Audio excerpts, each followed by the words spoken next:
Hello, friends. Welcome to another episode of At the Table. Today we have a very special guest, Anne Mahlum. Anne's bio is long enough that I decided to write it down instead of try to get it all in one take, just because it is so extensive. Anne founded Back on My Feet and Solidcore, one of the fastest growing boutique fitness studios in the US. Both companies were built on one belief that people can change their lives when given the chance. Back on My Feet started after Anne's experience growing up with her dad's addiction. She saw firsthand how hard it is to rebuild your life and how powerful it can be when someone believes in you. That led to her creating a running club for people experiencing homelessness, which turned into a national nonprofit. A few years later, she emptied her savings to open the first Solidcore studio. With no safety net, just a clear vision and a ton of grit. She scaled it to nearly 2,000 employees, and in 2023, sold the company for over $300 million, sharing millions with her team on her way out. On the episode, we talk about her journey building both businesses, how you can find your own unique purpose, and what it means to be an entrepreneur as a woman. Anne caught absolute fire in this episode. I told her after we recorded that our mic might never be the same. She's a mentor of mine and somebody that I know you can learn from too. Hope you enjoy. I've heard this story a few times now, but you're in high school, sophomore year, Friday in July, and your dad sits you down for a conversation. I feel like that conversation you've spoken to as shaping the rest of your career. So can you set the stage for us a little bit? Yeah. So, I think you can always think about like these moments in your life where, and I feel like there's so many for me that if that didn't happen, would my life have been, different? And this moment with my dad of learning he was a gambling addict was out of left field. And as most addictions, they like thrive in the darkness.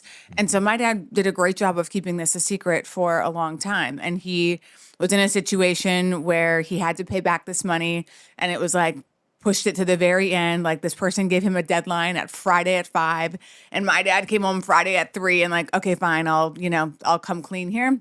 And so it was like, I was like, okay, what does this mean? I didn't really understand, I think, how things were going to change so much going forward.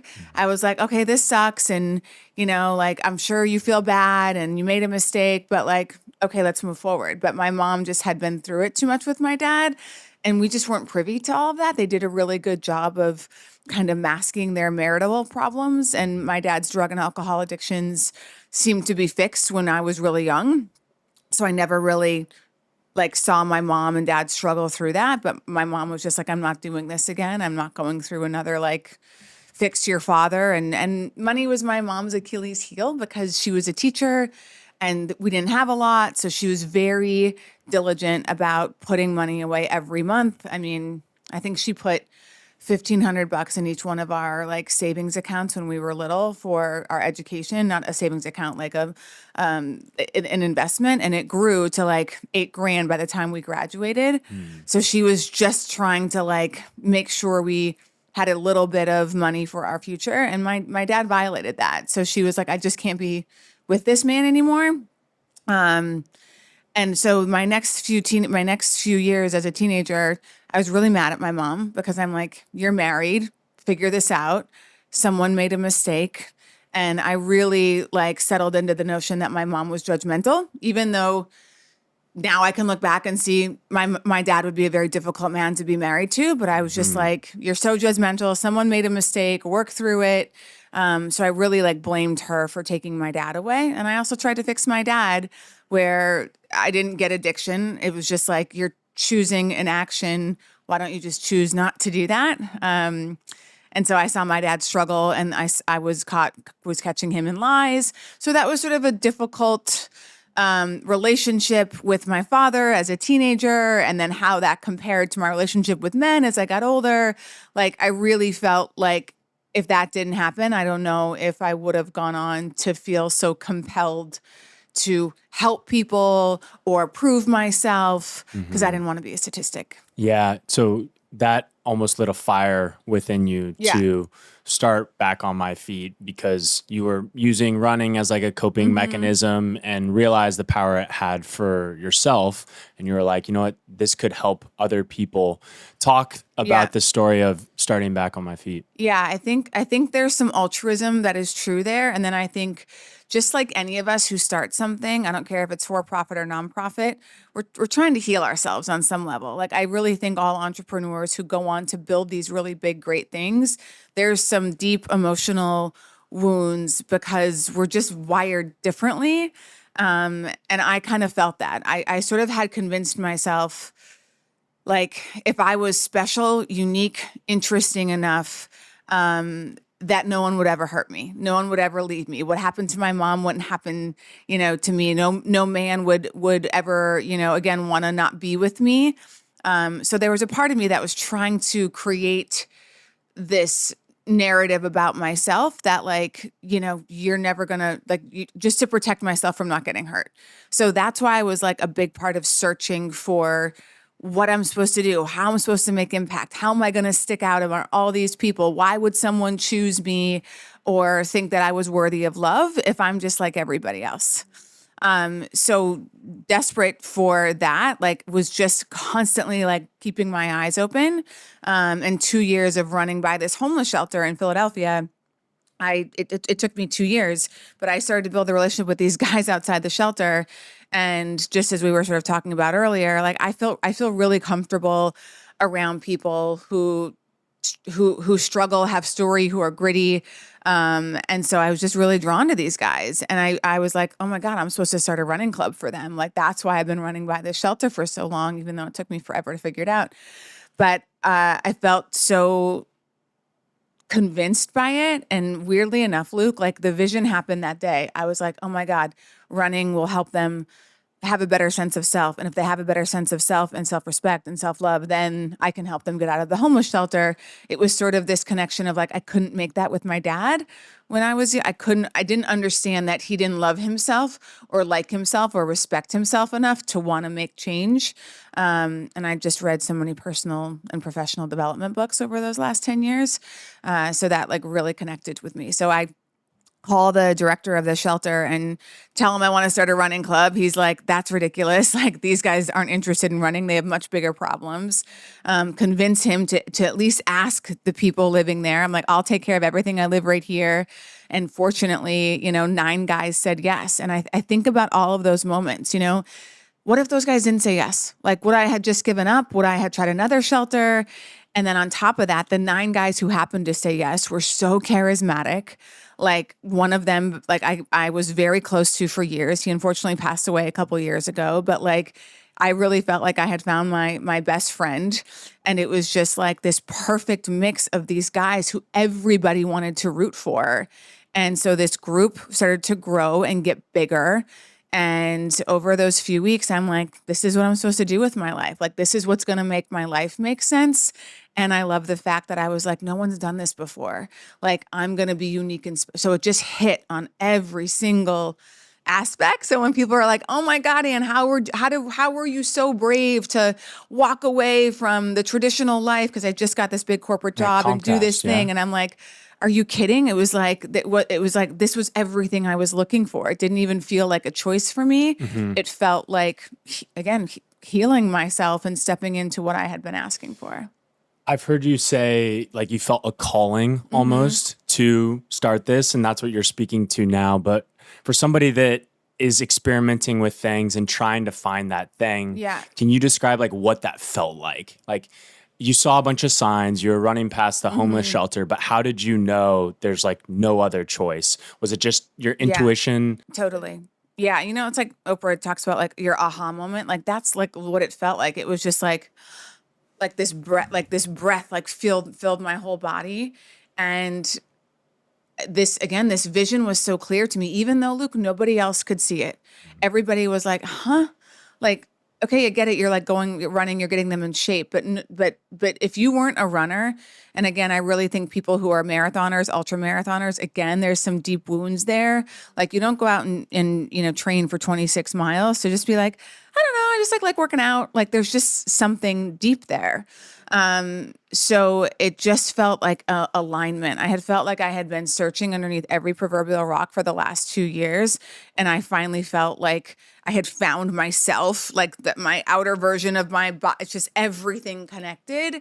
And so there was just no way I was not gonna make that work. And so after I started going for a few weeks, I mean, weirdly enough, I was like putting my future in the fate of these 9 guys, hoping they would show up, hoping that, they would see what I saw in them and the power of this sport and community. And if they could see you're not going to be defined by your past, that the decisions you make today can set your future in a different direction. I mean, there's so many fun puns with running and these parallels with words. But that's what was happening. Like they started to like themselves. The medals that we would get them at, 5Ks after running, they would sleep in them. And they were starting to see themselves as athletes, runners, disciplined, reliable, teammates, somebody who sets and achieves goals. And when you start to have that identity shift, then you start to think, what else am I capable of? So that's how we were able then to place them in jobs and more independent housing, because we were able to be a reference for them and be like, you want to hire James because he never is late, shows up every day, positive attitude, supports his teammates, high EQ, and like this would make a great employee for, your team of employees that you're hiring. Yeah, so the 9 guys that signed up probably didn't have shoes or clothes. Right. And I know one of the things that you did early on was find them the shoes and clothes that they probably need to run. Explain how you did that. Yeah, it's interesting when and I've never been trained in sales or anything like that, but I quickly realize how much people want to help you when they realize, wow, this person is so passionate and authentically passionate about what they're doing. And I mean, listen, I didn't have any money. So not only did I have to get, shoes and clothes for these guys, which I got donated from a local running store. Once I decided I was going all in on this, like I convinced my landlord to give me 2 months of free rent. Cause I'm like, listen, like, can you, like, this is what I'm trying to do. And, just got him to root for me. And that story will come back around at Solidcore when I dealt with landlords for commercial and just got people to be like, man, it's refreshing to see somebody so excited about building or helping people and convince them like I'm going to be successful. So that was so much of the beginning stages. I would ask anybody and everybody for money, tell them what I'm doing, and they would see Anne's out there every day at 5:30 in the morning. Like this is real for her. So yeah, I just was super, super convincing and just did what I had to do. And with the men themselves, I know you had like a dedication contract. What was that, and how did that manifest into helping them? Again, pivotal part of what this is even today was it wasn't just about shoes and clothes and like telling the guys like, hey, come when you can, we'll be out here, just fun, no big deal, and trying to make it sound like it doesn't have to be a big commitment on your end, because like I didn't want to scare them off, but instead I just actually went in the exact opposite direction and told them I expect excellence out of them. And when a bunch of men who found themselves in homeless shelters, 40, 50, 60 years old, see someone look at them that expects and says they're capable of excellence, like it was the shot of confidence that these guys really needed. Because what I saw in homeless shelters was a lot of the people that worked there reinforced that these guys were homeless and they took advantage of their situation. They made them feel poorly to make them do, whether it was labor in the shelter. And it was just a reminder constantly of like, the mistakes you made in your life brought you here. And I just didn't like that approach. I wanted to take a different approach and try to uplift people and see if that could change their behavior. So the dedication contract said, you have to show up every day, Monday, Wednesday, Friday, and I'm going to track your attendance. And if you miss more than one day out of the month, like you go on probation. If you miss 2, you're off the team. The second one was you got to be on time. Like the shelter has given me a strict timeline. You guys have to be back here and ready for breakfast by 7 a.m. So if we're waiting, like we're not waiting. If you show up, then it was 6 o'clock. Now we run at 5:30. But if you show up at 6:10, like we're not going to be there. Like you have to be there ready to leave at 6. So probably show up at 5:50 so we can talk and connect.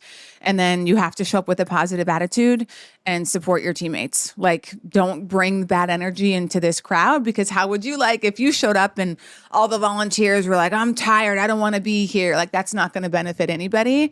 And then you have to respect, each other. And the last one was nobody runs alone. So, Wow. and like over the first few weeks deciding like, am I really going to go all in on this? Everybody obeyed by the rules and like was reminding each other of the rules, and we were rewarding them for their good behavior. And if you think about it, Luke, that's what everybody wants. We want to be rewarded, appreciated, valued, seen, celebrated. So we just created that environment that like, if you do the right thing, you're going to be rewarded. So what do? They do more of the right thing. Criticism like never usually works with people, doesn't work with kids, doesn't work with adults. So we just tried to take a completely different approach. Wow. Yeah, the shame versus the empowering moment, it feels like caught a lot of momentum over time. It started to resonate with these guys, and then the media caught on, if I'm not mistaken, and it became like this like global phenomenon. But talk about that a little bit. It was crazy, like again, we all have these like weird talents and we don't know where they come from. I've like always understood this talent of story and like this is so different. Like people are gonna love this. We want to root for the underdog. Like if the Patriots are playing in the Super Bowl and they're playing what's a no-name football team like that no one really, the Browns maybe, say the Browns. in the Super Bowl, who's everybody rooting for? The Browns, because we see ourselves in those people of like, we just want to give an opportunity that we can make it also. And this was the ultimate underdog story. A bunch of men who wound up in a homeless shelter, most of them through addiction, and you got to know their personalities and you see them working hard, man, you want to see these guys make it. And so it made for excellent TV, excellent storytelling. People's past, they would talk about their drug use and, like some of these stories were wild and now they're like running half marathons and marathons. So like I really, like the media and the PR was just like a fuel for our fundraising. And that was also satisfying this part of my inner self of like feeling special. I mean, I got passed around at like cocktail parties like you wouldn't believe because I was doing something that nobody else was doing. Right. I work at PwC, Deloitte, Wall Street, like everybody else in New York. And that was really solidifying to me of being different and unique is such a superpower to both success and making me feel special. So I leaned in, I continued over my career and personal life. Like, it's why I cut my hair off. Like, there's not a lot of women who have like short blonde hair. Most people, if you see me, you remember me. I didn't want to have, long brown hair, long blonde hair, like every other girl, because I felt like that doesn't give me a leg up or an opportunity for someone to be like, that's interesting. Like, if you look like everybody else and dress like everybody else, you don't stand out. Yeah, no, I agree. And also just the idea of you inserting yourself into these homeless shelters as a, 20 something woman Right. and taking charge and holding them accountable, I think is something that people probably resonated with, but we're also like curious about. Like, that's a story that people are like, oh shit, like, that's something that people want to follow.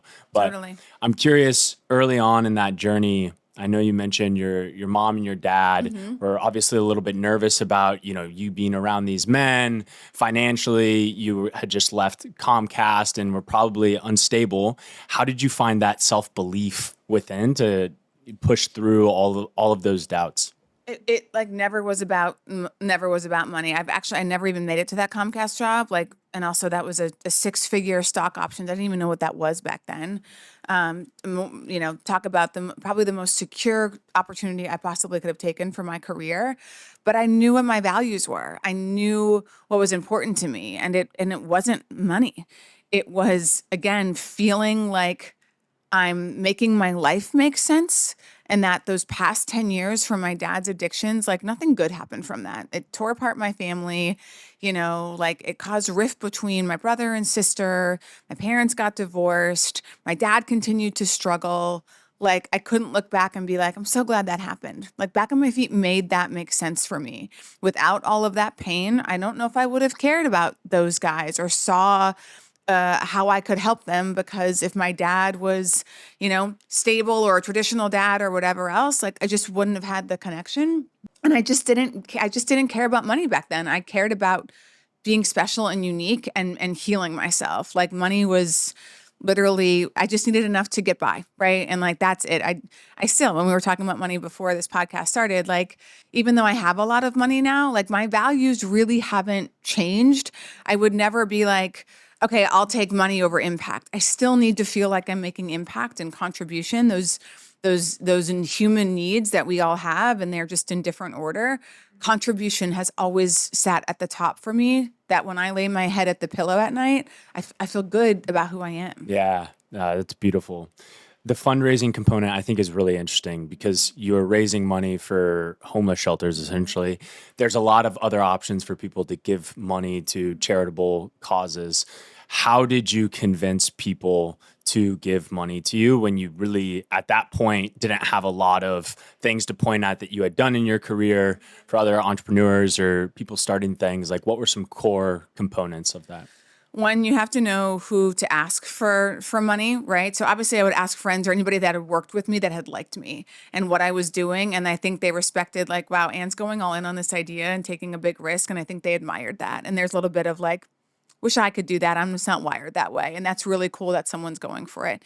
And then when the numbers started to get bigger and I needed more money and like, 25 grand donations, 100 grand donations, I had found that the best way for me to make that happen was to find the runners who were executives, right? So they had to have the ability to write these checks and make these decisions for their companies. And they had to understand what it meant to be a runner. And through those two things, and then you add in my story, my dad, my addiction, why I started this thing, the authenticity like behind it. And I could be like, if I'm asking you for money, Luke, I'd be like, why don't you come run with us tomorrow at 5:30 in the morning? Like, this isn't bullshit. Like, you can come see it for yourself and meet the guys. And because we ran 3 days a week, there were those opportunities for people to come and experience it themselves. It wasn't like this arm's length thing that like, we're doing this work and you really can't see it. I would encourage. And so once they would come out and see it and like see 15 guys walk out of the homeless shelter at 5:30 in the morning, they'd be like, okay, this woman can motivate these guys to come out here. Wow. And so I think they also, there's like a weird street cred about it that Back on My Feet and Solidcore had in common. After I would meet with the executive, I would ask for a few things. One, depending on what event we were hosting or whatever, I would make a specific ask. So it would never be like, I'd love for you to make a donation. I would say, I'd love for you to donate $37,500 and here's why. So it was specificity in that. And if it was an event that it was, a table, I would say, and I'd love for you to fill your table with 9 other people that you think may find this impactful in one way, whether they're going to volunteer, give money, something. And the last thing is, can you make 3 introductions from me of people that you are in a similar position to you that I could like just make the intro and I will go in and close the deal. Well, because I feel like because the meeting that I had with them, and many of these guys may have met with other executives at nonprofits who were trying to ask for money. Like, I had a lot of what these other people didn't have, which was this story. And so this story of I made you feel something about this woman's a runner. Her dad's an addict. She's from North Dakota and she finds herself in the middle of Philly in these it's like, you want to go tell your friends about that and you want to be the person who's going to do it. And I began to see like people would be like, proud about it. So I just continued to capitalize on that, and it like worked wonderfully. Like, it was just this well-oiled machine. We opened 12 chapters across the country in 4 years by using that model, and it was like 1,000 batting average. It was really effective. My God. Is there a story that sticks out to you from the Back on My Feet chapter that resonates with somebody that was involved? Oh my God, there's a million of them. Mm-hmm. But I think one that maybe people can relate to is when, we were 2007, right? So 2008, the financial crisis happened. Like, things weren't great in the economy and we still grew and figured out a way to make it work. But this woman, Tanya, was working in Detroit at Ford. And she was a welder and she knew how to weld this one thing. And, car industries were laying people off like crazy. She got laid off. She didn't have a ton of savings. She was sleeping on couches. And like, she was like, I'm running out of options here. She moved to Dallas because she heard that, the jobs were better in Dallas, took a bus, ended up in a homeless shelter. She, started running with Back on My Feet, and Marriott, who we build these incredible relationships with over the years. Not only did they give us money and space to hold events, but they started hiring our members. Wow. So Tanya got a job as an engineer at Marriott, And I'm like 90% sure she is still there from way back in 2009 until now. But we were able, again, to go to these employment partners and be like, hey, you should hire our member because we're a charity. Like, we never said that. We actually talked about the skill sets, the character, the behavior and attitude that these members had, because we had to work with them for at least 3 months because we wanted to see the consistency. So we, just like Luke, if you wanted to go get a job, like, you probably wouldn't walk around giving resumes. We all tap into our networks. The problem was these guys didn't have big networks. So we became, their voices, and they're going to trust executives at this nonprofit or other companies that we were working with. It just means a lot more when someone else is giving a reference for you, that person has a relationship with. So job placement is a big part of what Back on My Feet does. You guys scaled 12 chapters, you build out a board, an executive team. And at that time, you go, I think, to a Pilates studio in LA. What made you pivot to Solidcore? Like, was it hard to leave, or do you feel like it was that similar feeling of the calling and you had put your time in, you set it up for success, and this was just like a new chapter? Well, one thing I definitely learned when I started Back on My Feet, I thought I would do it the rest of my life, right? When you are so desperate to find your purpose and you find your purpose, you think, this is going to be it. And I was young enough, right? So like, when you're young enough, you're naive enough to think like this. But the truth is, you're going to want a second purpose. Like, I think for most people who are entrepreneurs, there comes a time when you do something, you build it, and you're like, okay, like, I think like my job is done here. Like, I could continue to do this, but the board is set, the formula is set for growth. There's $1 million in the bank. Like, everything was ripe for a transition. And internally, it was like, and it's time to move on. And for the first 6 months, I was like, that's crazy. Like, what? I didn't expect this. Like, it felt like it came out of nowhere. Was there some like guilt, maybe a little bit? I think it was. Yeah. I think it was guilt of, my life is so purposeful, and man, a lot of people try to start things and they don't work out. Like, this actually worked out for me. Like, am I being a little bit selfish here? That my life is beautiful and great, and like, I was actually paid pretty well at that point because I was raising so much money for the organization, and I was speaking on the side. So it was just like, things were pretty good. But as I mentioned, contribution's number one for me on my list, but number two is growth. And so I kind of felt, if I stay longer, I'm just going to keep going and having the same meetings, telling the same story, Right. blah, blah, blah. And I felt the organization had enough of a foundation that it could build upon, and it wouldn't need me to be successful. So once you feel that way as a founder, I'm like, okay, my job is done. And now I just have to work through all the doubts that I have, which were, can I do something else? This was so applicable to my story that, like, what's the next part of my story that's going to make me successful? And am I a one-hit wonder? And how do I top this? And like, I just didn't know what I would do next. Yeah. So again, open myself up. It's like, I got to start paying attention, just as I did to that homeless shelter. And when I was in LA opening the Back on My Feet chapter there, I happened to walk by a Pilates studio, and I love to work out. And I thought that I was in great shape, and I thought it would be cute and fun to go do this like LA workout. And it was, I can't even describe how how is that possible that was that hard? And I know people have this reaction at Solidcore now when they go, because you watch it and you're like, it doesn't look like they're doing much. There's not a lot of weight on these machines. You're moving slowly with your body weight. Yeah.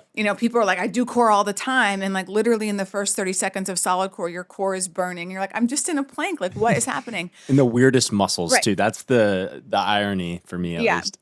Totally. And so after that workout, I was like, nobody knows you can work out like this. If I didn't know that, and I thought jumping, pounding, impact, being injured is the rite of passage to being fit. Like, if I didn't know about this, that means the majority of people have no idea about this workout. I was living in New York at the time. I came back. I started taking SLT here.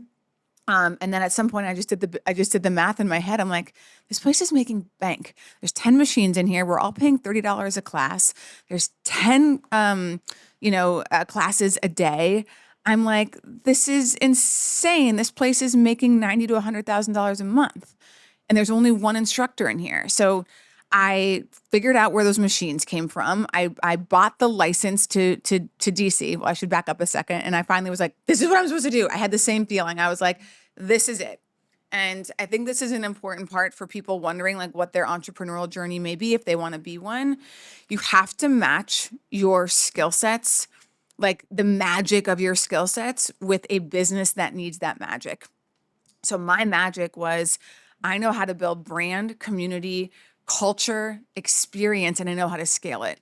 Like all of those things are absolutely necessary for a fitness company. And I felt like when I was in New York, I'm like, there's no community here. It's transactional. Like there's no vibe. And that's like what I know how to do. Ask me to build a tech company and like, I'm not your girl. Spreadsheets, PowerPoint, like any sort of technical skill sets, like that's just not what I do. So I'm like, this is a game that I can win. So I decided I'm going to do this. I get the license for these machines in DC. I moved back to DC. I resigned from back on my feet, helped with the transition, found a new CEO, stayed as a consultant for the next like 6 months or so just to help with all of that. And then, yeah, I left August 31st and my studio was open in November. It's such a cool story. I want to back up just a tiny bit because I think this part's important. Shifting from back on my feet, having all these accolades and the attention that you got, like CNN, hero of the year, that kind of stuff builds the ego a little bit. Sure. And you start walking on air, climbing back down the mountain and starting over at zero.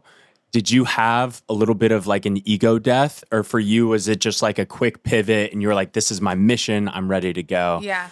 There wasn't the ego death, but the transition from Solidcore now is different. We can talk about that. It just was like, this is what I'm supposed to do next. I didn't feel like I was starting over. I felt like I was optimizing up everything I learned from back on my feet to now. I wasn't starting another nonprofit. I was like, I'm going to try my hand at for-profit. And a part of why I wanted to do that too was I wanted to own something, and I didn't want to have to ask permission. So when you have a nonprofit, you have a board. The board has a lot of authority, a lot of agency, right? They could fire me if they wanted to. They set my salary. They could decide, I remember like when we went over the budget one year, and it was like the board approved a budget of like a 20% increase. And I'm like, guys, like you got to give me something to like, that's just so I can do that tomorrow. I just was like, I was so ambitious and I just I wanted to have my own thing, to make my own decisions. So it didn't feel like starting over. It felt like propelling myself forward.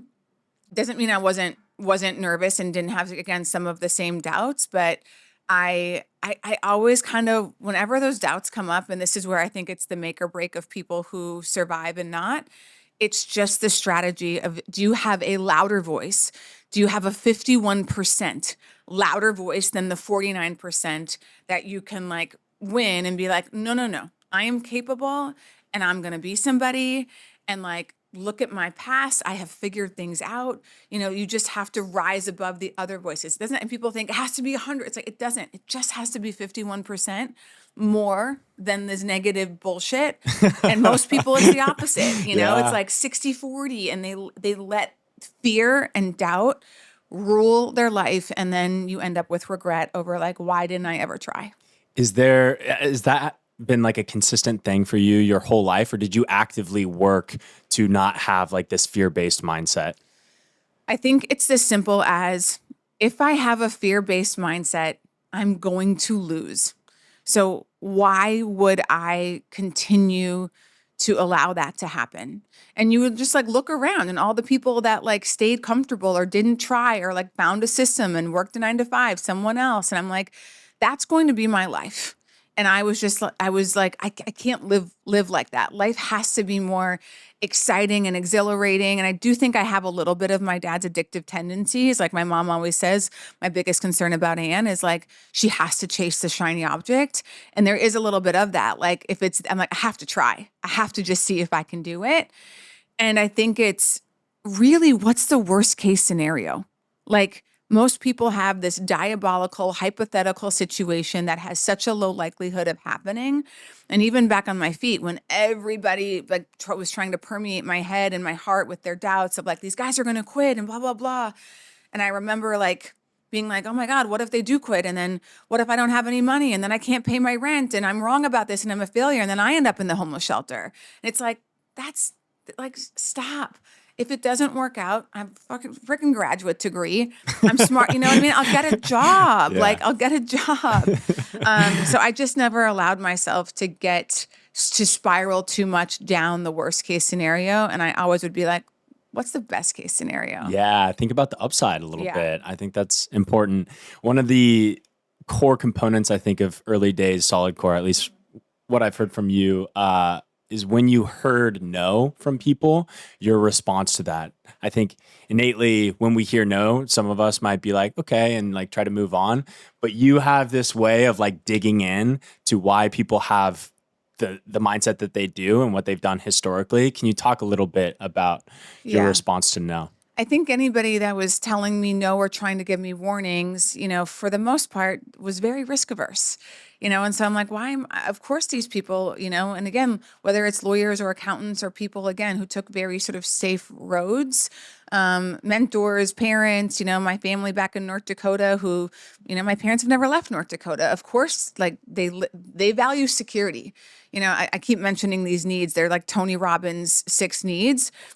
Security has always been at the bottom for me. Like I've never needed a lot of money to feel secure. I've just have never needed a lot to feel like I want to live a big, exciting, bold life.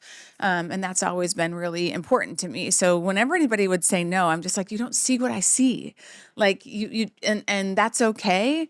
And this moment when Back on My Feet was starting and, me looking for reasons to do it, I was walking around Philly one night and just looking around at all the buildings and the stores. And I'm like, one person, like everybody thinks like, how do things happen?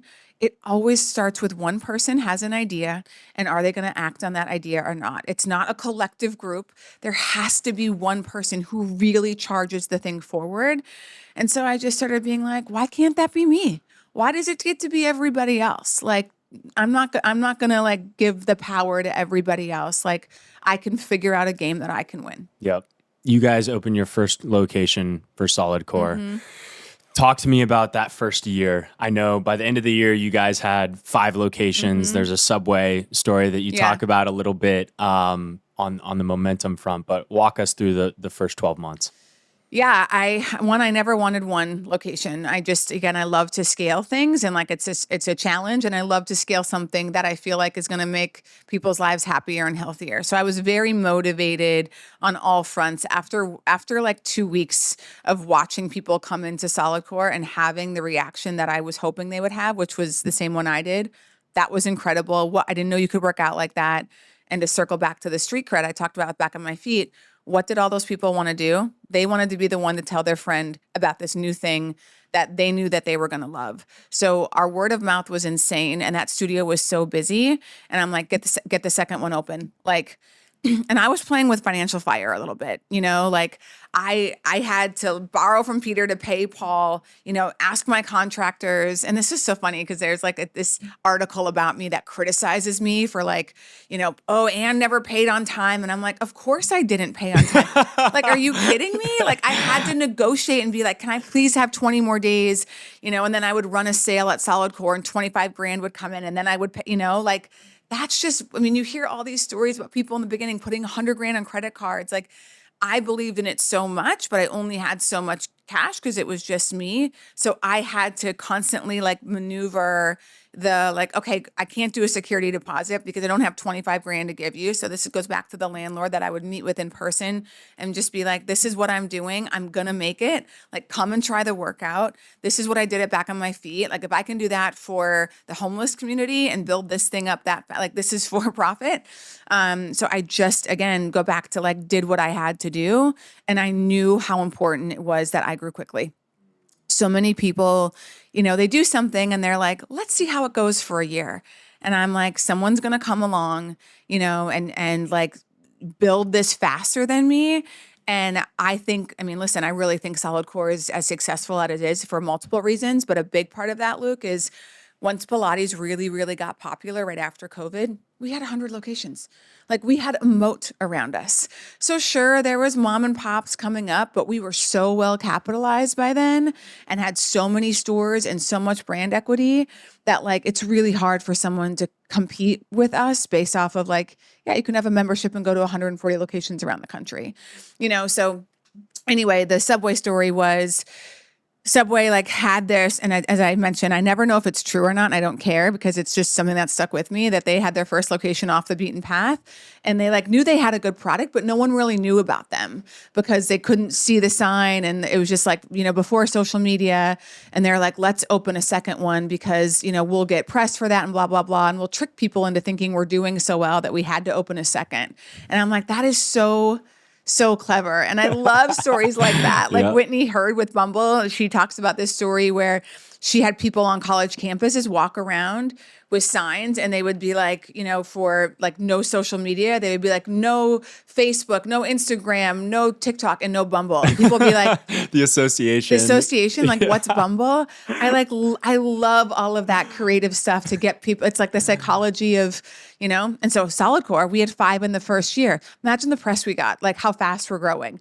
Everybody started to see them like, wow, like what am I missing out on? This thing's growing quickly. The workout must be great, which it was, but the brand and the human psychology behind people seeing these locations pop up like crazy was just like, oh, I got to go check it out. Can you talk a little bit about building the core team early days? I think that's really, really important. Like your first 10 to 20 employees. I know you hire, I think kind confidence is something that I've heard you say. Can you describe what you're looking for? Well, with our particular brand, buy into the brand was crucial. So my first 5, a lot of our employees came from our client base, frankly, but like the people that I hired in the beginning were like obsessed with Solidcore. Like they were taking class all the time, and I just started to talk to people, get to know them. And my first hire was somebody who, Erica Elko, she was like excellent at all the things I wasn't. She was very organized, operations, could do finance, could handle like doing our business filings, payroll, schedule, all of these kind of detail-oriented things that had to happen for the business to operate that like I wasn't great at. Like I did them because I had to get the schedule done. I had to get payroll. But they also didn't require magic, right? Like the magic of Anne is let me go meet with the landlords and negotiate and be convincing and get great deals. Let me talk with the contractors and the GCs to get them to get the studio done in 6 weeks, not 8 weeks, like those little things, because I understood the financial impact of those two relationships. That was where I needed to spend my time, and on the culture being in the studio. There wasn't one person who took Solidcore in the first year who would be like, who's the founder? Like everybody knew who I was because I lived in those studios and I was inserting like our brand ethos through my personality that everybody got to witness how I treated the coaches, how I treated the clients, my sense of humor, all of that stuff. So it was hiring her, and then I hired somebody who did client relations because emails were coming in like crazy, right? And like, again, I just needed someone who was kind and quick and could solve problems. And again, that didn't take magic to do that. So found somebody, again, our client base who had been doing that at a yoga studio who loved Solidcore. I'm like, perfect. That's what that person needs to do. And these people were also a little bit of a generalist. They could do other things. They were just like hardworking, and you could delegate certain things to them. They didn't have to be like experts in specific things. You hear a lot of people who are entrepreneurs talk about this era in the beginning. You just need people who like can figure things out, have good critical thinking skills, and are not going to complain that like this isn't in my job description. And then, of course, my director of training, I'm like, I got to hire coaches and I got to train coaches. Also didn't think that I was needed to do that, and I wasn't going to be the best at doing that. Again, I'm not a very organized person, believe it or not. So like building the training and following a program, I'd be like, I would be all over the place in teaching people how to do this stuff. So those 3 roles really helped propel us, to be able to expand quickly while I could focus on what I needed to focus on. Yeah, the high agency bit is so important. Just have people around that can really propel the business, even if it's out of their scope of work. Talk to me about the community component. I think also word of mouth played a huge role in how you guys grew over time. Were there certain components that, you intentionally implemented beyond, showing up with a positive attitude, your sense of humor, like you Yeah. mentioned. I mean, that goes a long way. Like the consistency. So I always tell people about culture, when I've talked to people and advise them when they're starting their companies I'm like, what's your culture? And if they can't describe it, I'm like, your brand is at risk before you start to grow because there needs to be an ethos that is palpable. And our tagline back then and today is create the strongest version of yourself. And so who had to really embody that? Me, because I didn't want anybody to think that there was like this inauthenticity around who Anne was and what she's pretending or asking this brand to be. So, I was taking Solidcore for 4 or 5 times a week, and I was one of the stronger clients, in class. I'm doing the amplifications, growing the business. What I did at Solidcore, I ran 11 marathons. Like I really wanted people to buy in to that notion that like anybody we hire, that should be a question we ask them is like, how are you creating the strongest version of yourself? And we only hired coaches from our client base. Like after we got going, and again, we saw the people who were just obsessed with it. I mean, there's a couple coaches I can think of, Jacob and James, who were part of the first studio as clients back in DC. They both live in New York now, and they still coach for Solidcore. And I'm like, you have to coach here. And they're like, I'm not a trainer. I'm like, I don't care. I will teach you, right? We will train you, but everybody loves you. You crush this workout. Like everybody wants to be around you. You talk to everybody. And when you think about community and culture, you have to have people that people gravitate to. And even today, right? Let's just say you did the workout, yesterday morning. If someone like forgets a move or does a move like 20 seconds less on one side, you probably won't notice or like you forgive them. But if they're rude to you or like you don't like their personality or you feel like, they don't want to be there, you're like, I don't like that. So I'm not going back. It's all goes back to the similarities between Back on My Feet and Solidcore culture. We have to make people feel seen, which is where the names come from, right? I want you to hear your name in class from the front desk. I mean, listen, I don't work there anymore. So like, I'm hoping these things are still in place, but the coaches saying the name, the front desk person saying your name, so you feel very welcome. I mean, a lot of times, Luke, when we just don't, we think we know, but like, you may leave that place and be like, I really like it there, and not realizing it's because someone said your name so much and a positive association. And we had to make sure the consistency as we scaled, like we didn't lose that. So that was just really, really key. And then, like I said, as the founder, you have to start to elevate because in the beginning, you are the business is founder influenced a lot in the beginning. And it's founder centric. Like I'm in the studios all the time. And then you have to start to weave your way out so that the business isn't all about you and isn't dependent on you. And I got out of marketing videos. Like it was just, I want to influence more instead of, have it be so centric. And I need to embody the brand, but the brand can't embody Anne so much. It has to find its own identity. And, again, I mean, I can talk about this topic for a long time, but I think sometimes founders don't think about that because your ego, it's your baby. You are so engrossed in what you're doing and you don't see the difference of where Solidcore ends and where Anne begins. And that's dangerous for raising money. Yeah. It's dangerous if you ever want to move on. And it's frankly irresponsible to, I think, yourself as a human, because that transition can be hard, and for the company to have its own identity. Yeah. I think in this world of like building out loud, a lot of founders are trying to obviously grow through social media. How did you find that balance? Like early days, it was about instilling you as the founder. And then over time, as you guys scaled, like stepping away from that, how did that feel? Was that natural or something you had to learn through? Oh, yeah. I mean, listen, at Back on My Feet, I think I did a good job, but it wasn't intentional. So meaning like, I'm like, okay, I feel like I did my job here, but that was happening, right? Back on My Feet, because I was the one, I was like the chief fundraising, chief development officer, so every new city we went to, everybody that was sitting at that table for our inaugural gala had a conversation or had met me, and my plan was great. We do that. We hire an executive director. We turn over all those relationships. And now like it's your job to continue to foster them. So that really worked. But I Sorry, do you want me to wait a second? Oh, it's okay. It's okay. You can edit that out. Yeah. But I was like, that worked out pretty well, but it wasn't intentional. So at Solidcore, I'm going to be intentional about it. And trust me, there are still moments I have today where like I can catch myself being like, okay, let it go. Like, let it go. Everybody knows you're the founder. Everybody knows XYZ.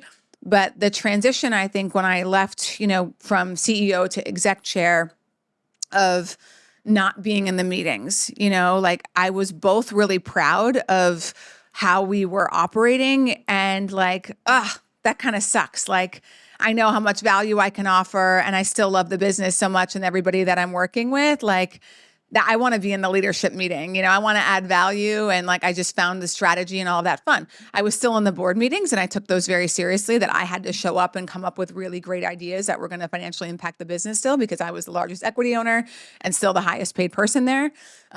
So I took that seriously. And then of course, when I sold all my equity, this was the beautiful thing. I wasn't a part of those conversations with private equity. A big part of getting private equity to invest is they meet with the leadership team. And if I would have went to those meetings, guess who ends up talking? Guess where the questions get asked? And then they think, oh, this Sign woman's you really on. smart. Yep. Oh, this woman, she's still very much a part of this business. So we're really interested, but we're not buying it without her. Wow. So I didn't go a part of any of those. Brian, Nate, Sarah, Dimple, did their job, presented well. And it was a proud moment of like, yeah, I chose all of those people to be here, and they impressed the private equity teams well enough for them to be like, we want to buy into this company. Wow. And what I try to instill with everybody there now, even like Brian has a succession plan.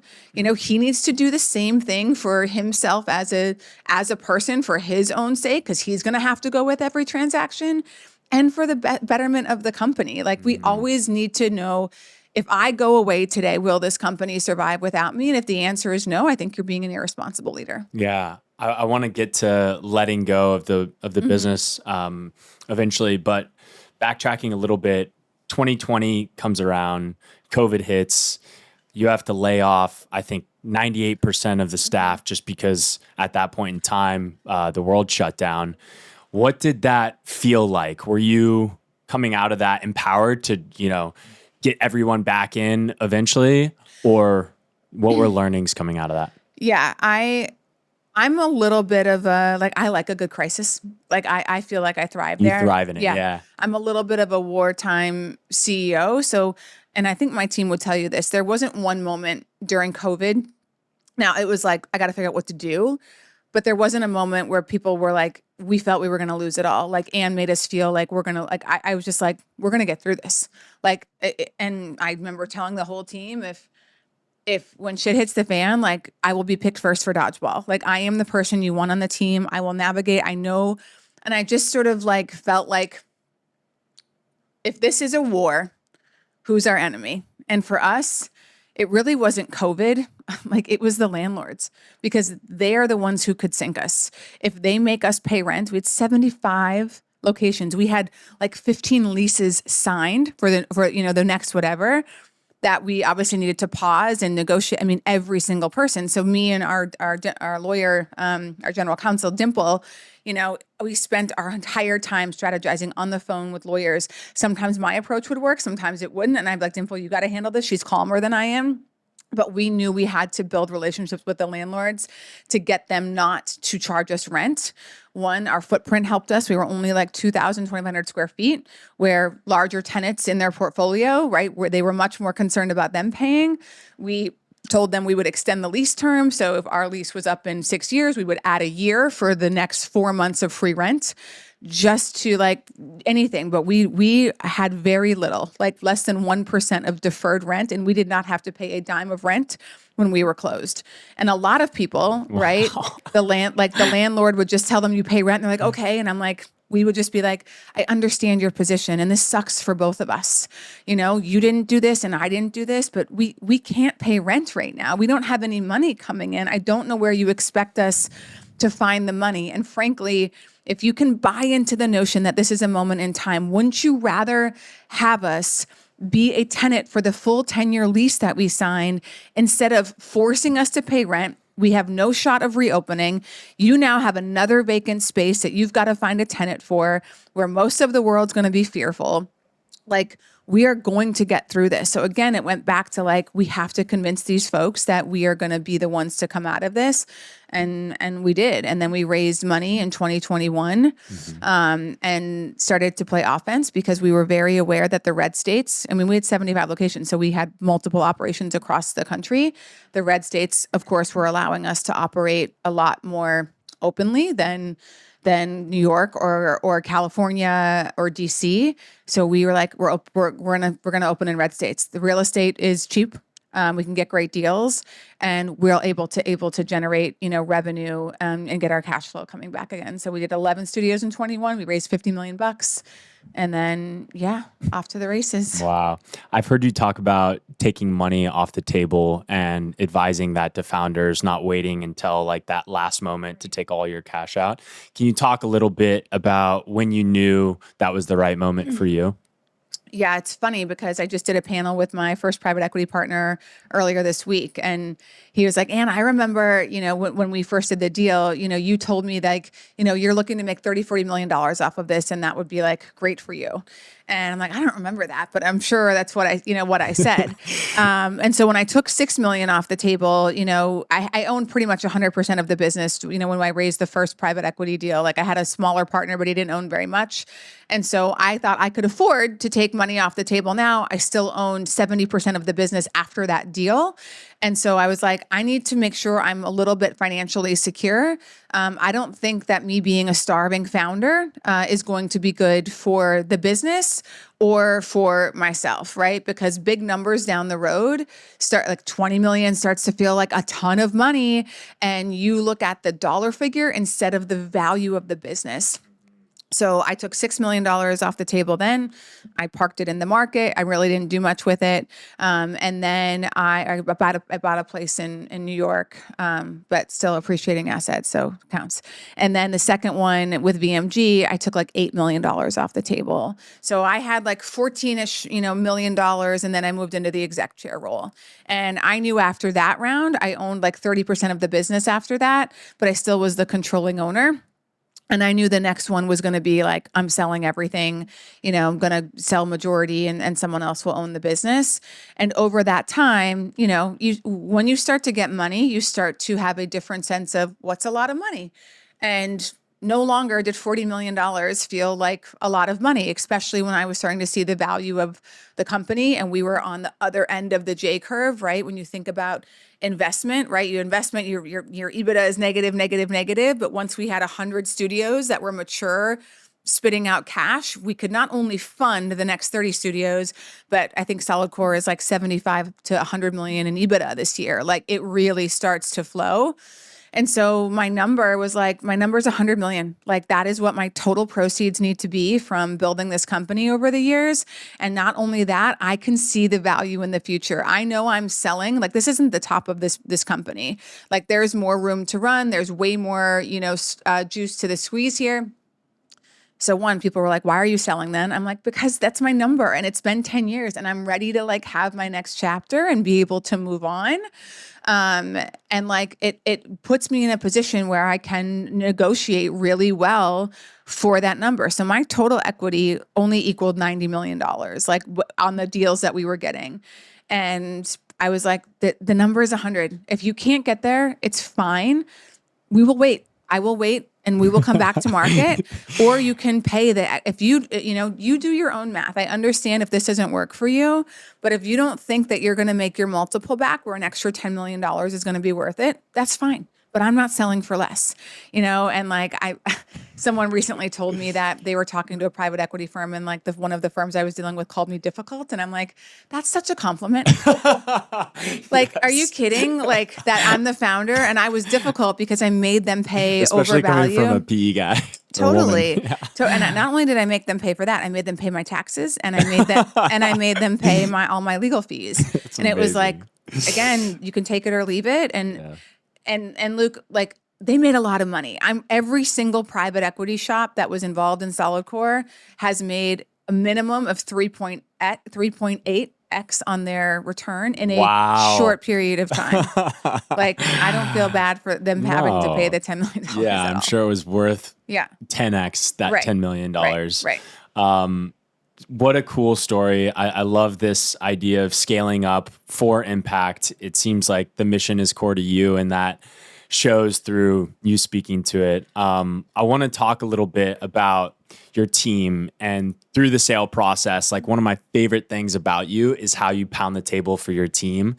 I know when you sold, it was for over $300 million, Yep. and each full-time employee got paid. Can you talk a little bit about how that felt as a founder, being able to distribute the wealth to people that have been along for the ride? Yeah, I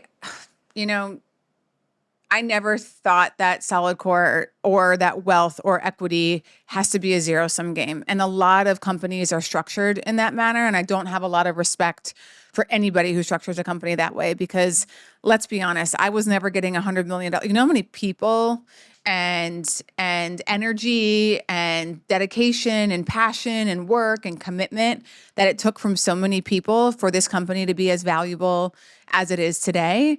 And so there can be a founder that says, whatever, that, they get paid, they get a paycheck, and we pay people, like the coaches well. Like, again, I can't speak to anything today because I don't know, but like anybody who ever worked for me directly never had to ask for a raise from me. I always beat you to the punch, and I always gave you more than I want. And the equity packages that I set up for our executive team were the best in the business. There is nobody who has a better equity package out there than Brian Myers in this space. I 100% guarantee it. And I'm proud of that, because I'm like, I want to hopefully set an example of what other people should do when it's time for you to look around and say, gosh, what's the wealth that I'm being created here and who helped me get here? Because that's one thing I do not respect either. If you take generosity and ethos from somebody who's looking at things that way where you benefit, and if you yourself don't look back and say, okay, how can I make sure that I'm operating like Anne, but you'll just take but you don't receive. Like, I just have very little respect for folks like that. But I wanted to try to change the way the fitness industry did things. So we created an LTIP, which is a long-term incentive plan that said, if you're a full-time employee here and you were here for at least a year, you're going to get some sort of financial payout when we sell, because you were a part of making this happen. So I did that on the VMG deal in 2021. I did it on the 2023 deal. And then again, when I got this last $10 million, I did it, I was like, I still want to give some back to the employees. So, over my equity shares, I think it was over like $5 million that went to the employees. And what's been the best part? The company, because the employees now expect it and demand it, the company now has an LTIP in place that happens from private equity, which doesn't happen very often, but like that's the culture that we embedded, and the employees would have uproar if like there wasn't an LTIP, because they know we are creating the wealth here, like putting it in your pockets, and we deserve some too. We are the ones who are in the studios at 4 a.m. and 10:30 and, doing all of the work to help us get to this point. And I think that they should share, not just in the words of affirmation, great job, and here's a salary, but if the people at the top are going to get their pockets stuffed when the company sells, that should be passed on to the people who helped make that happen. Absolutely. I want to touch on this idea of letting go. Obviously, Solidcore and Back on My Feet, your baby. In the sale process in the following 12 months, how did that feel, losing control? Obviously, like, you stayed on for a bit in like the exec chairman capacity, or like were involved in the board. But do you ever wish that you still had the reins, or do you look back on that time and you're like, again, another chapter, and I'm happy to close that? Book? It's more that than the latter. And actually, when I sold my equity, that was it. I didn't stay on the board. I had the opportunity to roll some equity, and I'm like, I don't want to do that, because someone else has control, and then I have 10% of the business. And even though I can have influence, it's not my call. So I just didn't like the idea of me not running and controlling my business. So I decided to sell all of it. And the first year, because I didn't feel like I was losing control, like I was willingly giving it up. It was my decision. I didn't get forced out of my company. I decided when, I decided how much, and I had an amazing last day at Solidcore. Like cake, balloons, celebrating with all of our employees there, and got to move on to my chapter with a very clean turn of the page where I've heard the horror stories, again, founders have earnouts and then the private equity is trying to add all the expenses so that their EBITDA amount is less and they have to pay the founder less. And I'm just like, I just don't want any consternation with the business and the company that I started. So after Solidcore, I did start another fitness company that was around for 6 months. There were actually in some legal stuff with the landlord and the contractors, or not the contractors, the architects, who really made some massive, mistakes there, and they should be held accountable for that.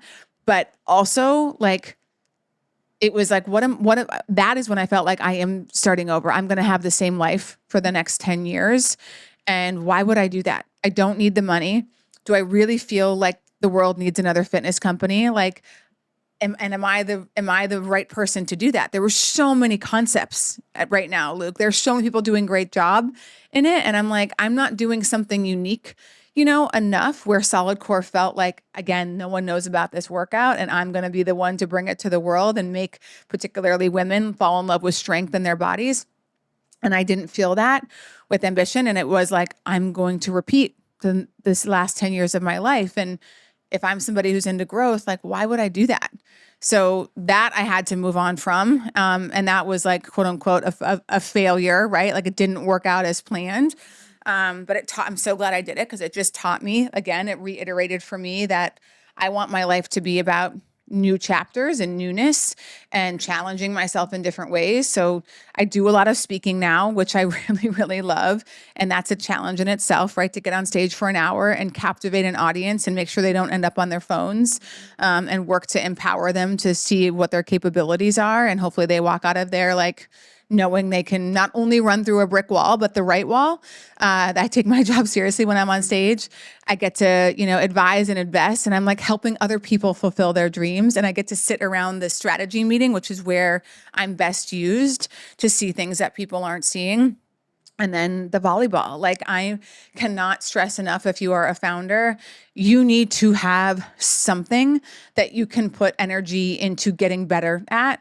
I take volleyball super seriously. I'm in tournaments. I have a tournament Saturday. I'm competing and I'm trying to get better at this sport. And that's a really satisfying tick that I had at Solidcore. My three, values are authenticity, transparency. I mean, generosity is so close on there, but the last one is winning. I would be lying if I didn't say it was winning. And if I'm going to do something, I want to do it to the best of my ability. And I want to be the one to sit at the top of the podium. So I get volleyball to really try to improve as much as I can. And you do. Yeah, I mean, you're probably one of the most badass women I've ever met.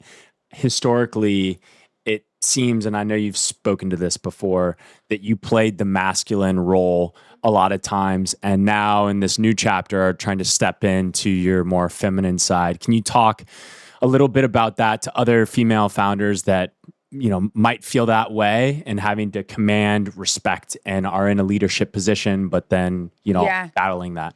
Yeah, it takes practice to figure it out. I don't feel like it's one of these things where, everything, right? We can hear things, but then when we put them into action, and it's being aware. So I've had that issue in all my past relationships, when, yes, I'm very much in my masculine at Solidcore because it's, executive decisions, assertiveness.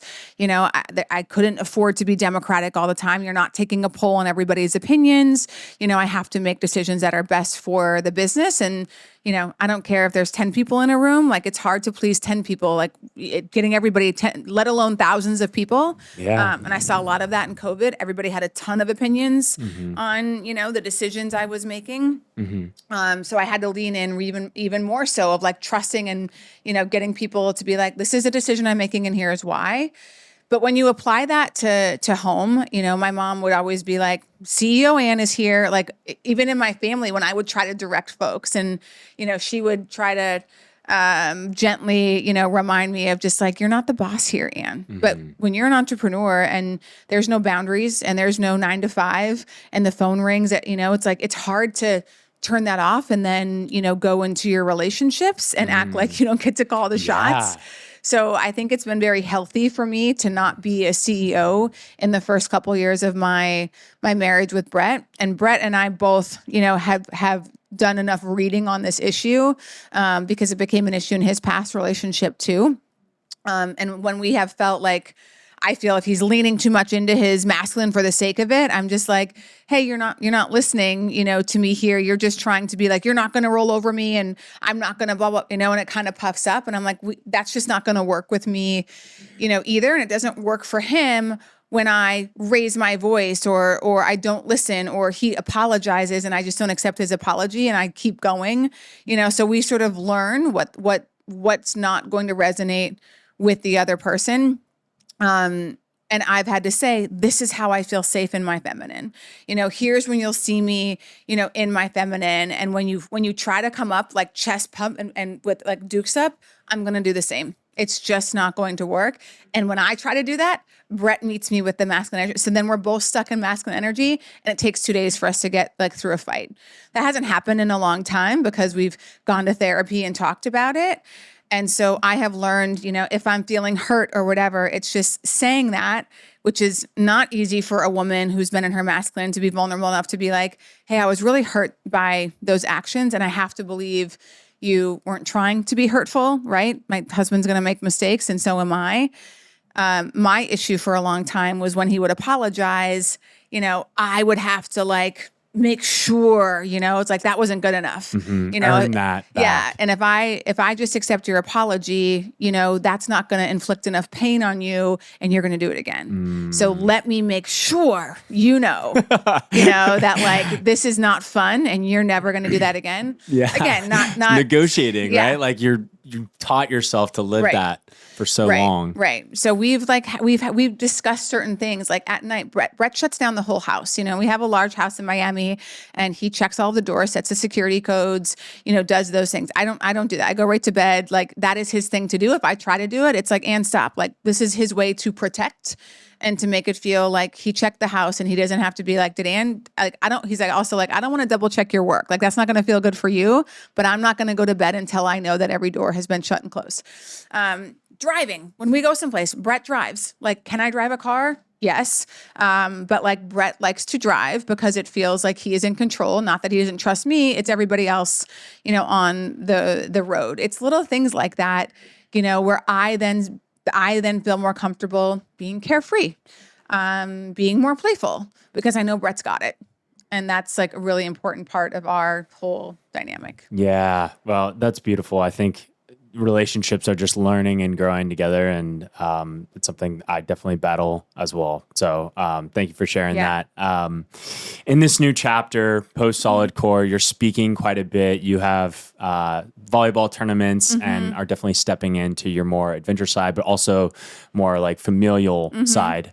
What do the next few years look like for you and what are you focused on? Yeah, I think that I've never been a big planner. Like with Solidcore was easy. Like, okay, we're going to build and grow this and sell it and whatever. But there's this white space right now. I'm not sitting in front of you with like, I've started this company. This is what I'm going to do with it and blah, blah, blah. There's freedom and flexibility in my day that I'm not willing to give up right now. That is much more of the feminine of the spontaneity where masculine is much more structured. And I don't want as much structure in my life. Like I'm disciplined enough to work out every day, to do what's important to me. So having a few hours where I'm like, what am I going to do? Feels like I get the chance to be creative or, call a friend or go meet somebody for lunch. And that's really important to me. So in the next, few years, I am pregnant. So we're having a baby later this year. And I'm terrified and excited and like, because I've never like been somebody who's like, I definitely want to be a mom. It was always partner dependent for me. I always wanted to have a good amount of success before I even thought about that. So we are going to make great parents. I know that. And I never would have done that with somebody who really didn't want to be a dad. So we have an adventure, coming up in that way.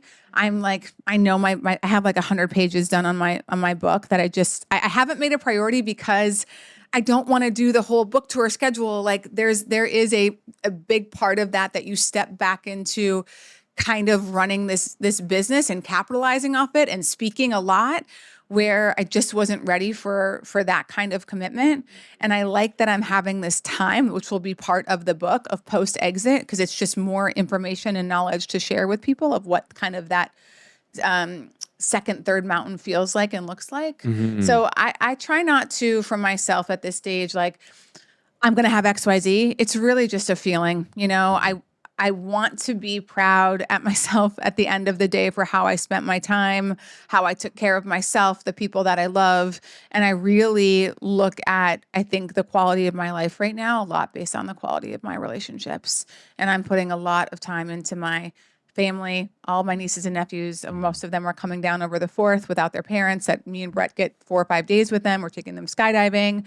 Like I really like making time for my friends. I mean, when you're building a company, it's like they come second. Everybody comes second. For sure. Yeah. And investing in your friends. I know you just took them over New Year's on a beautiful trip on the St. Bart's. I love that about you. I think sharing that and living those experiences with the people you love is part of the beauty of life.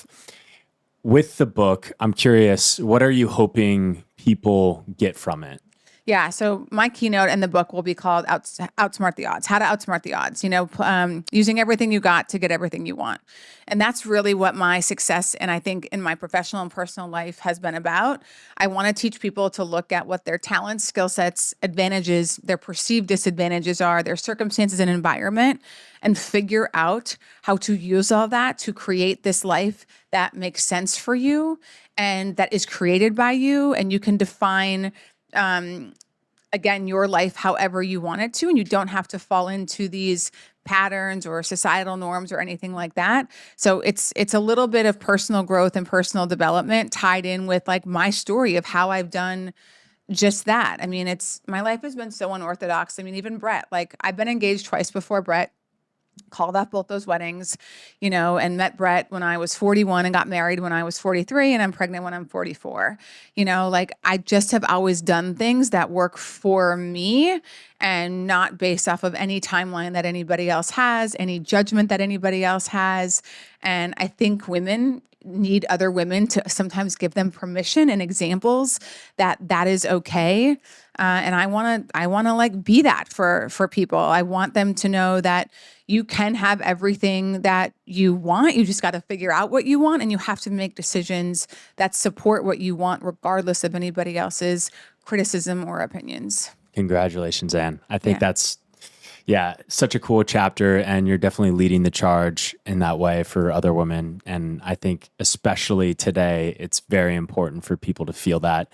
I'm curious, people say over a certain level of income, I think it's like $75,000, where your basic needs are met, your baseline of happiness and how that changes over time has no correlation to money.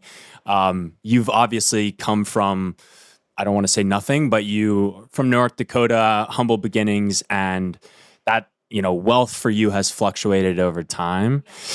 After you earned the payout in Solidcore, 12 months later, did your baseline of happiness come back to that same level? Or do you feel like it's really elevated, the way that you live and your happiness overall? Yeah. So the 75K, again, it depends on what's your values and what's important to you in life, right? Again, back on my feet, 26-year-old Anne, all I wanted to do was hang out with these guys in a homeless shelter and like run with them and see them happy. That's literally what made me happy. So it was nothing to do with, with money. And as an entrepreneur, money is just a trophy for that. You did a really, really good job.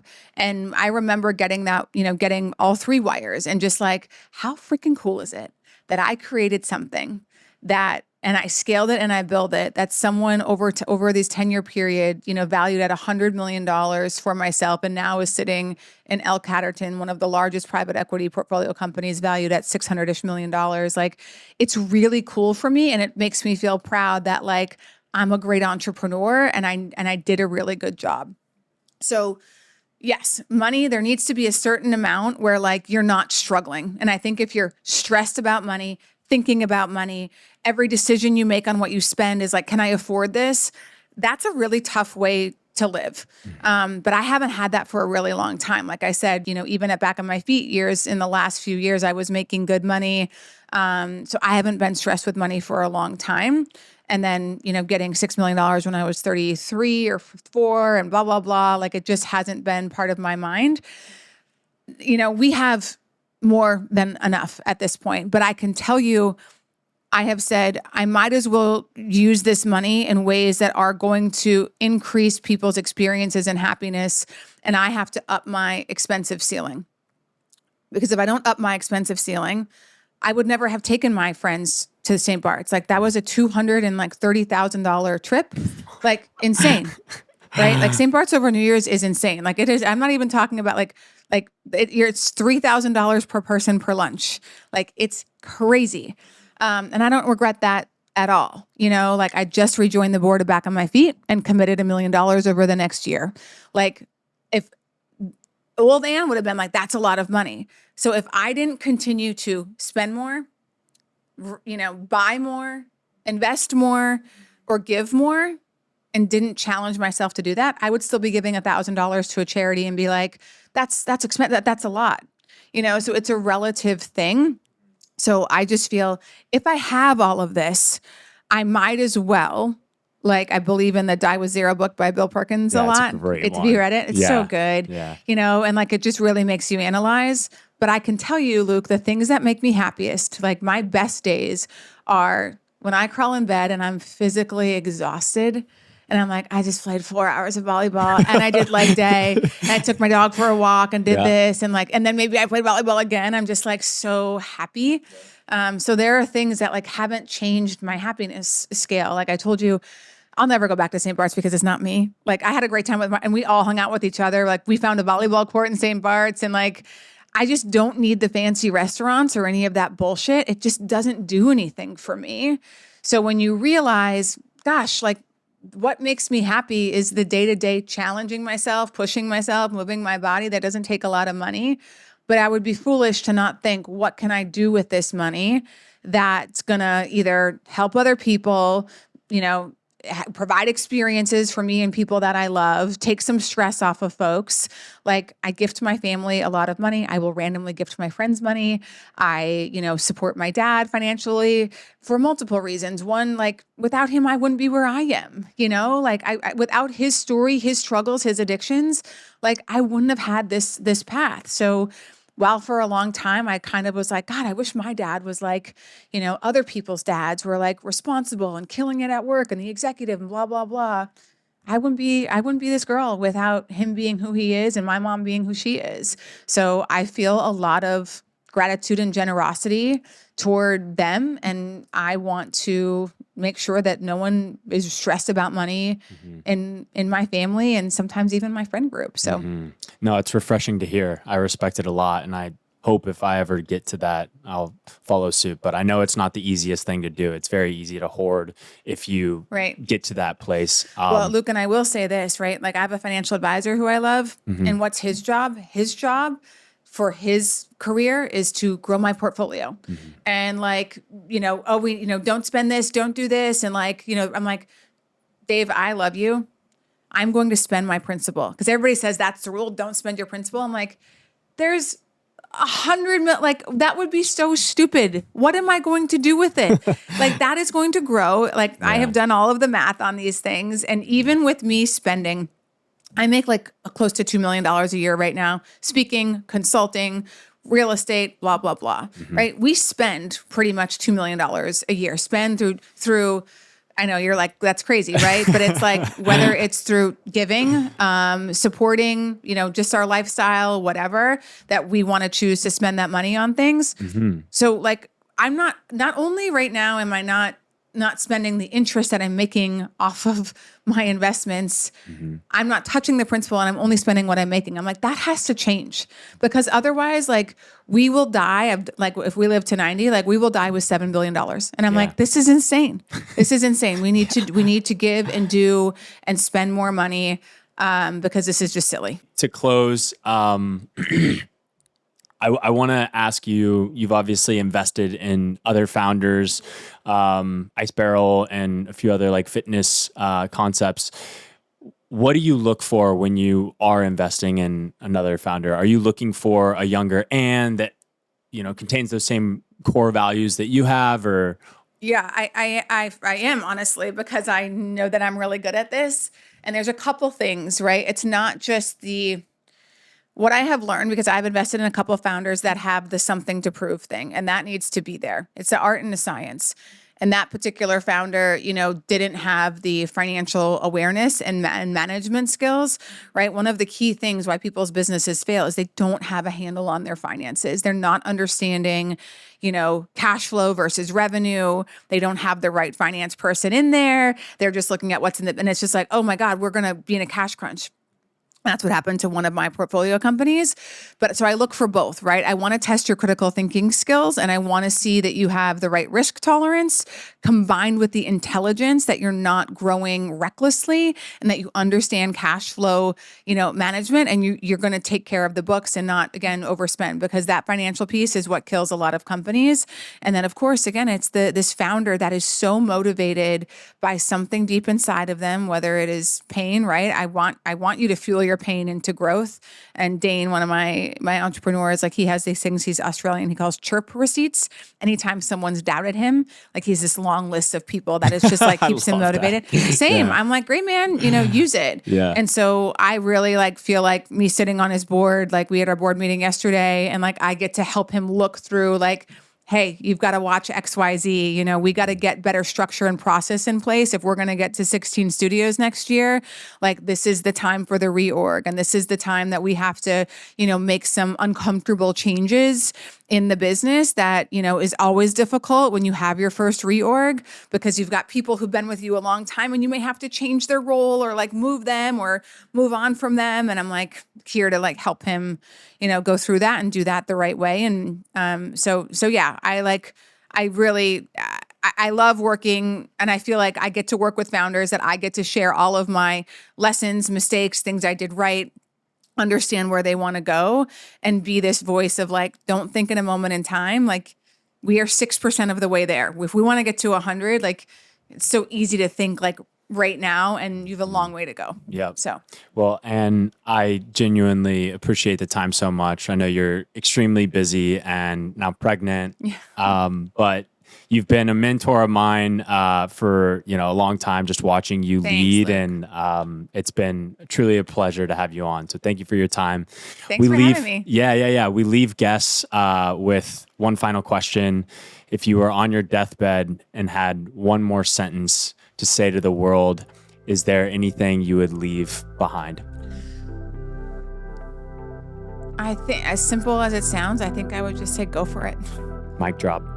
Thank you, Anne. Thanks, Luke.